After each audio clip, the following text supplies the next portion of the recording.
What if the greatest economic strategy in history wasn't built in a boardroom, wasn't taught at Harvard, and wasn't designed by a single trained economist, but was assembled inside an Egyptian prison cell by a man with no money, no title, and no freedom? He had every reason to become bitter. He had every excuse to give up. Instead, he built a forecasting system so precise that it saved an empire from collapse, created the first recorded national reserve strategy in human history, and turned a convicted prisoner into the second most powerful man on earth. His name was Joseph. And by the time this story is over, you will understand why modern economists, hedge fund managers, and Fortune 500 executives still unknowingly follow the exact same principles this man discovered thousands of years before spreadsheets, banks, or stock markets ever existed. But to understand how he did it, we need to go back to the moment everything was taken from him. There is a specific kind of pain that comes from being betrayed by the people who are supposed to protect you. Not a stranger, not a rival family. And for Joseph, that pain didn't come with a warning. It came on an ordinary day in an ordinary field, dressed in the most extraordinary coat his father had ever given him. That coat mattered more than fabric. In the ancient world, clothing was branding.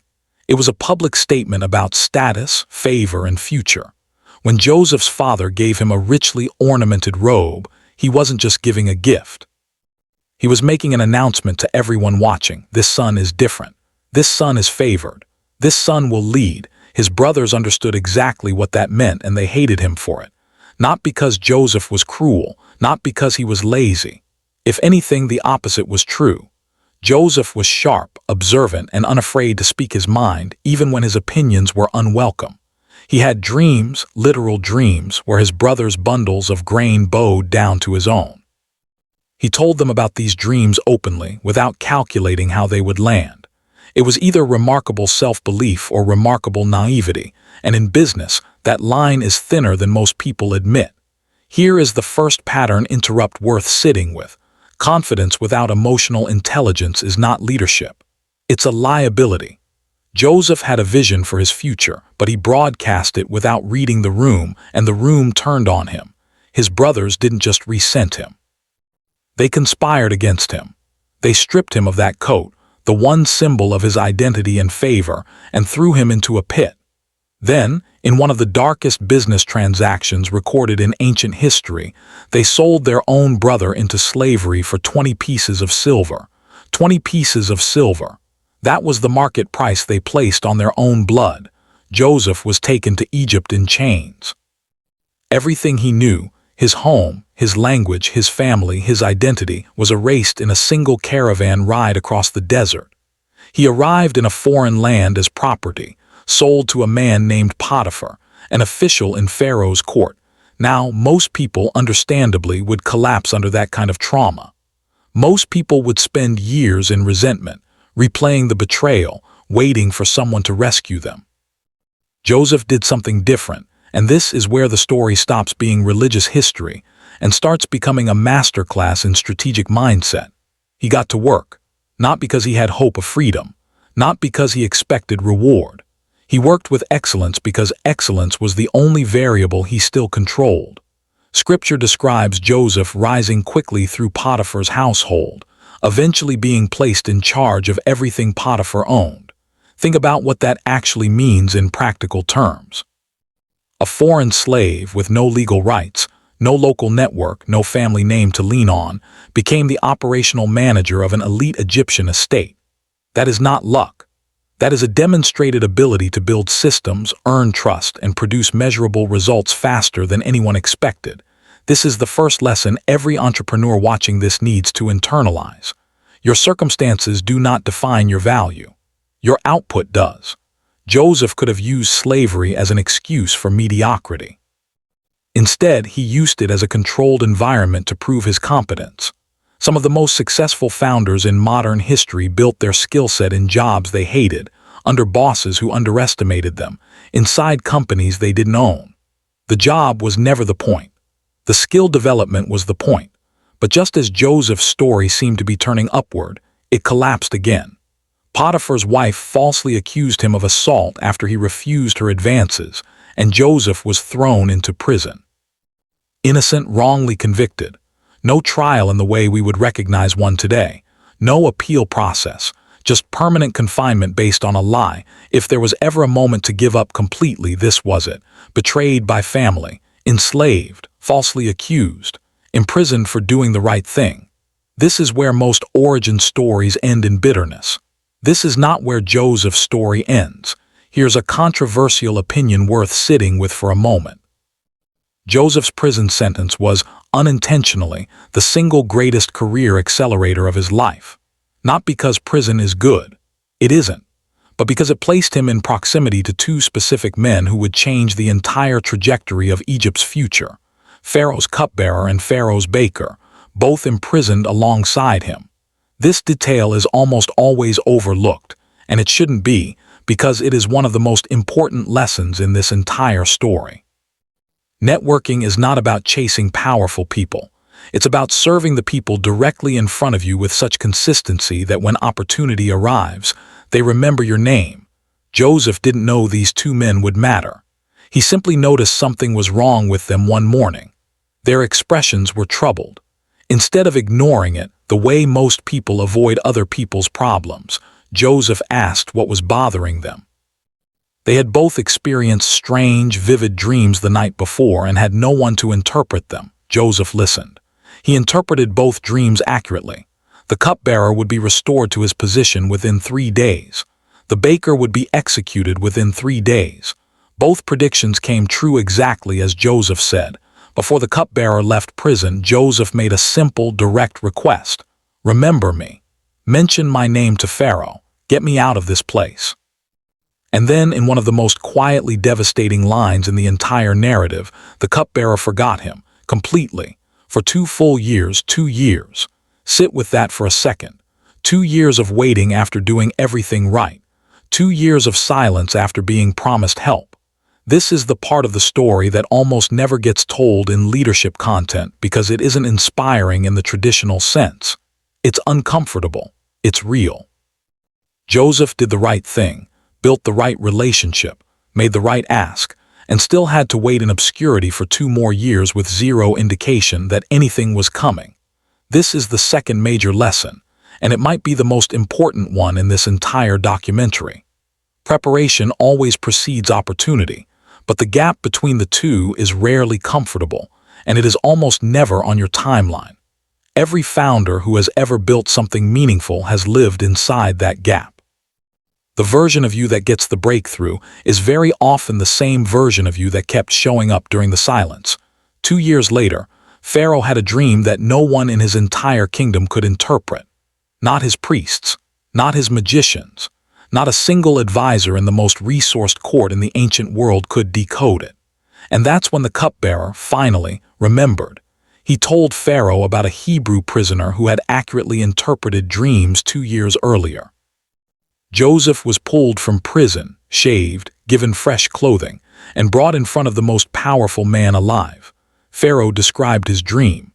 7 healthy cows emerging from the Nile, followed by 7 starving, sickly cows that devoured the healthy ones without gaining any strength. Then a second dream, 7 plump heads of grain, followed by 7 thin, scorched heads of grain that swallowed the healthy ones whole. Joseph didn't hesitate, and this is the moment the entire trajectory of ancient economic history changes. He explained that both dreams meant the same thing. Egypt would experience 7 years of extraordinary abundance, followed immediately by 7 years of severe, devastating famine. The abundance would be so complete that the coming famine would erase all memory of it. Then Joseph did something almost no one in his position would have the confidence to do. He didn't just interpret the dream. He proposed a full economic strategy to prevent national collapse. He recommended that Pharaoh appoint someone to oversee a nationwide grain reserve system. During the 7 years of abundance, Egypt would collect 20% of all grain production and store it in reserve. During the 7 years of famine, that stored surplus would sustain the entire nation and ultimately the surrounding region.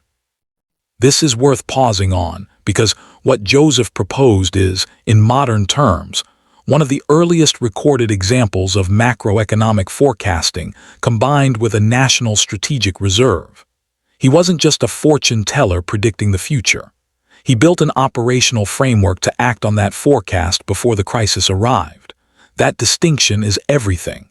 Anyone can predict a downturn after it's already visible. Very few people build the infrastructure to survive it while everyone else is still celebrating the good times. Pharaoh's response is almost shocking in its speed. He didn't commission a study. He didn't form a committee. He looked at Joseph and said, essentially, "There is no one wiser than you, so you will be the one to run this." Joseph, a foreign-born former slave who had been in an Egyptian prison less than 24 hours earlier, was appointed second in command of the most powerful nation on earth. Let that sink in for a moment, because this is where the story stops sounding like ancient scripture and starts sounding like the plot of a modern business thriller.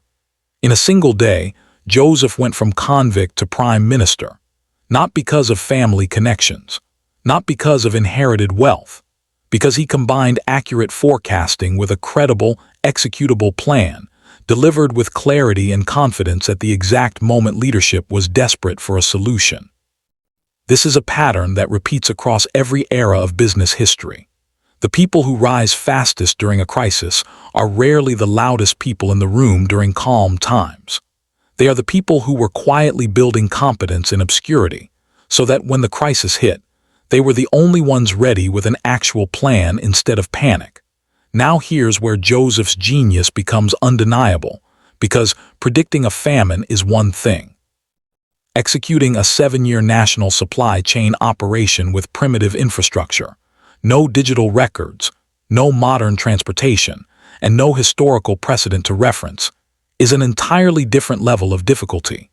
During the 7 years of abundance, Joseph traveled the country, built granaries in every city, and systematically collected grain until, according to the text, the amount stored became so vast it was literally impossible to measure or record accurately. Think about the operational complexity of that statement. This wasn't a single warehouse. This was a distributed logistics network stretching across an entire nation, executed with total discipline during years when there was no obvious threat, no visible danger, and enormous social pressure to simply enjoy the surplus instead of storing it. Here is a thought experiment worth considering. Imagine trying to convince an entire nation at the peak of prosperity to give up 20% of everything they produce for 7 straight years, based entirely on the prediction of a former prisoner interpreting a dream. That is an extraordinary act of leadership, communication, and trust building, layered on top of the forecasting itself. The strategy only worked because Joseph had already proven repeatedly that his word could be trusted. Competence built the platform. Character sustained it. Then, exactly as predicted, abundance ended and famine began. Not just in Egypt. The text describes the famine as severe across the entire region, meaning surrounding nations were also devastated, with no reserves, no warning, and no plan. Egypt was the only nation on earth prepared for what was coming, and people began traveling from surrounding territories simply to buy grain, because Egypt was the only place on earth that still had any. This is where the story circles back in a way that feels almost too precise to be coincidence. Among the desperate travelers arriving in Egypt to buy grain were Joseph's own brothers. The same men who had sold him into slavery decades earlier were now standing in front of him, starving, powerless, and completely unaware that the second most powerful man in Egypt was the brother they had betrayed. Joseph recognized them instantly. They didn't recognize him at all. What happens next is often reduced to a simple reconciliation story, but the psychological complexity of this moment deserves more attention than it usually gets. Joseph held complete power over the men who destroyed his childhood. He could have used that power for revenge, and no one would have questioned it. Instead, he tested them, concealed his identity initially, and eventually revealed himself in one of the most emotionally raw moments in the entire narrative, weeping so loudly that people outside the room could hear him. His conclusion. when he finally explained everything to his brothers, is the single most important leadership principle in the entire story, and it's the reason this documentary exists. He told them that although they intended to harm him, it had been used for a much larger purpose, to preserve life for an enormous number of people. This is not a passive statement of forgiveness. It's a reframing of his entire narrative. Joseph didn't deny what happened to him. He didn't pretend the betrayal wasn't real or wasn't painful. He simply refused to let that betrayal become the final chapter of his story. He integrated it into a larger mission instead of letting it define his identity. This is the psychological foundation underneath every resilient founder, investor, and leader who has ever rebuilt something after being betrayed, defrauded, or wrongfully knocked down. The event doesn't disappear, but its meaning can be rewritten by what you choose to build afterward. There's a detail in this story that almost never gets discussed in business or leadership content, and it deserves its own moment here. Joseph's economic strategy didn't just save Egypt. It fundamentally restructured Egypt's entire economic system. As the famine intensified, people ran out of money to buy grain, so they began trading livestock. When the livestock ran out, they began trading land itself, and eventually their own labor, in exchange for grain and seed. By the end of the famine, Joseph had functionally centralized Egypt's land ownership under Pharaoh, while establishing a taxation system requiring 20% of future harvests to be paid back to the state. Whether you view this as strategic genius or an early example of coercive economic consolidation depends entirely on your perspective, and it's worth acknowledging both readings honestly. What is undeniable is the scale of structural influence one man's forecasting ability had on an entire civilization's economic system for generations afterward. So what does all of this actually mean for the entrepreneurs, investors, and professionals watching this right now? Thousands of years later, it means competence built in obscurity is never wasted, even when no one is watching, even when the reward is delayed far longer than feels fair. It means betrayal, while real and painful, does not have to be the final chapter of your story, only a chapter within it. It means the ability to prepare for a crisis before it's visible to everyone else is one of the rarest and most valuable skills a person can develop, in ancient Egypt or in a modern portfolio. It means character and competence have to move together, because forecasting ability alone convinces no one to trust you with power, and trust alone, without demonstrated skill, never gets tested at the level that actually changes your life. Joseph didn't become powerful because he predicted a famine. Plenty of people can guess correctly once. He became powerful because he built the operational discipline to act on that prediction for 7 consistent years, without shortcuts, without panic, and without letting past pain distract him from present responsibility. That combination, foresight paired with disciplined execution, sustained over years no one was applauding, is the actual definition of economic genius, not intelligence. Not luck, not privilege. The willingness to prepare during abundance for a storm only you seem to see coming.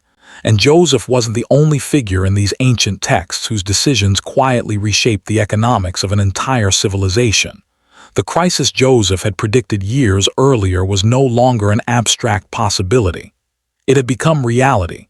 One name kept spreading across trade routes, Egypt, not because it had escaped the famine, because it had prepared for it. Caravans from every direction began converging on the empire. Merchants, shepherds, nobles, and ordinary families all shared the same destination. They weren't traveling in search of opportunity. They were traveling in search of survival. Among those travelers were 10 men who had no idea they were about to stand before the brother they had sold into slavery decades earlier. Time had transformed Joseph. He spoke Egyptian. He dressed like Egyptian royalty. He carried the authority of Pharaoh himself. To the world, he was no longer the forgotten Hebrew teenager. He was the man who controlled the most valuable resource on earth, grain. History has always rewarded those who control essential resources. In one era it is fertile land, in another precious metals. Centuries later it would be oil. Today it may be data, energy, semiconductors, or artificial intelligence. The resource changes. The principle does not. Whoever manages scarcity wisely often shapes the future. Joseph's brothers bowed before him exactly as his youthful dreams had foretold. They didn't recognize him. But Joseph recognized every one of them. Imagine that moment. The memories rushed back instantly. The pit, the caravan, the silver coins, the years of slavery, the prison, everything that had been taken from him. For the first time in decades, Joseph possessed something he had never had before: power over the people who had once held power over him. Most leaders eventually reach this crossroads. Not necessarily with family, but with former critics, competitors, people who underestimated them, people who walked away too soon. Success gives you opportunities that failure never can. One of those opportunities is revenge. Joseph chose something far more difficult: restraint. That doesn't mean he ignored the past. In fact, Joseph subjected his brothers to a series of carefully designed tests. At first glance, those tests appear confusing. Why accuse them of being spies? Why demand they return with Benjamin? Why secretly place money back into their sacks? Why hide his silver cup? Because Joseph wasn't testing whether they remembered him. He was testing whether they had changed. Trust, once broken, cannot be rebuilt with words alone. It must be rebuilt through repeated evidence. That's true in families. It's true in business partnerships. It's true in leadership. Character isn't proven by promises. It's revealed through decisions made under pressure. Years earlier, Joseph's brothers had sacrificed one son to protect themselves.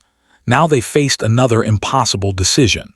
Would they abandon Benjamin the way they had abandoned Joseph, or had suffering transformed them into different men? The answer came from the most unlikely person: Judah. The very brother who had once suggested selling Joseph into slavery stepped forward and offered himself in Benjamin's place. It was a remarkable reversal. Leadership often begins the moment someone accepts responsibility instead of avoiding it. Joseph finally saw what he needed to see. The men standing before him were not the same men who had betrayed him years before. Then one of the most emotional scenes in ancient literature unfolded. Joseph could no longer contain himself. He ordered every Egyptian official to leave the room. The powerful governor of Egypt began to weep so loudly that people outside the chamber heard him. His brothers stood frozen. Then Joseph spoke words they never expected to hear. "I am Joseph." Imagine the silence. Imagine every memory crashing into the room at once. Fear immediately filled their faces, not because they doubted Joseph's identity, because they understood his authority. The brother they had treated like property now controlled the food supply of the greatest empire on earth. From a purely human perspective, Joseph possessed every legal, political, and economic reason to destroy them. Instead, he embraced them. Forgiveness is often misunderstood as forgetting. Joseph forgot nothing. He simply refused to let yesterday's betrayal dictate tomorrow's decisions. That's not merely an emotional lesson. It's a leadership principle. Leaders trapped by bitterness eventually make expensive decisions. Emotion clouds judgment. Resentment distorts priorities. Joseph chose purpose over revenge. His personal victory became a national advantage. He invited his entire family to settle in Egypt, where they would survive the famine under his protection. Yet while this deeply personal story unfolded, something equally significant was happening across Egypt. The famine continued intensifying. People exhausted their savings to purchase grain. Eventually, their money ran out. They exchanged livestock. When livestock disappeared, they exchanged land. Finally, many willingly entered Pharaoh's service in return for food. Modern readers often find this part of Joseph's administration controversial, and perhaps they should. Joseph fundamentally reorganized Egypt's economy. Land ownership became centralized under Pharaoh. Agricultural production was restructured. The population continued farming, but now under a system where a portion of future harvests supported the state. Whether viewed as brilliant crisis management or an uncomfortable concentration of power, one fact is undeniable. Joseph prevented societal collapse. His policies preserved order during one of the worst disasters the ancient world had ever experienced. That raises an uncomfortable question every generation must answer. What is the responsibility of leadership during crisis? protect individual freedom at every cost, or preserve the survival of society, history continues debating that question. Joseph's story doesn't eliminate the tension. It simply demonstrates that extraordinary crises often require extraordinary decisions. There's another lesson hidden beneath the economics. Joseph never accumulated wealth for personal luxury. The biblical account never portrays him building monuments to himself. He didn't spend years preparing so he could become comfortable while everyone else suffered. His preparation created stability for millions of people. That's one of the clearest distinctions between stewardship and mere accumulation. Wealth becomes most powerful when it solves problems beyond the owner. The entrepreneurs who reshape industries aren't simply chasing larger bank accounts. They're creating systems that improve other people's lives. The investors remembered across generations aren't merely those who became rich. They're the ones who allocated resources wisely when everyone else panicked.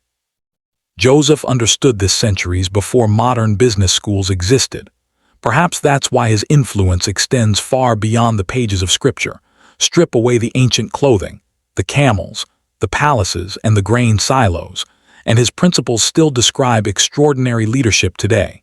See further than everyone else. Prepare before others believe preparation is necessary. Remain trustworthy when nobody is watching. Treat every small responsibility as training for a larger one. Never confuse temporary circumstances with permanent identity. And when success finally arrives, use influence to serve rather than dominate. Maybe that's why Joseph's story refuses to disappear. It isn't really about Egypt. It isn't even primarily about famine. It's about the invisible decisions that shape visible success. The disciplines practiced long before recognition. The integrity maintained long before promotion. The preparation completed long before opportunity knocks. Most people spend their lives waiting for the perfect moment. Joseph spent his life becoming the right person before the moment arrived. And when history finally called his name, he was ready. Perhaps that's the greatest economic lesson hidden in his story. The most valuable asset you'll ever build isn't your company. It isn't your investment portfolio. It isn't your network, it's your character. Because markets rise and fall, governments change, industries evolve, technology transforms. But disciplined character keeps creating value in every generation. Joseph entered Egypt with absolutely nothing. No money, no freedom, no influence.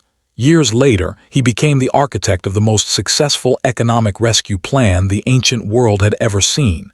Not because he chased power, because he mastered responsibility. And perhaps that's the paradox modern culture has forgotten. The people most prepared to handle great wealth are often the ones who spent years learning how to be faithful with very little. But Joseph wasn't the only person in Scripture who quietly built an economic legacy that changed history. Another man began with a simple flock of sheep, and eventually became the wealthiest king Israel would ever know. His approach to leadership was completely different. If Joseph's story changed the way you think about leadership, wealth, and preparation, there are many more hidden business lessons waiting to be uncovered in Scripture. Some of history's greatest strategies are hidden inside stories we've read for years without noticing what they reveal about influence, decision-making, and lasting success. Subscribe and join us as we uncover those timeless principles, one extraordinary story at a time.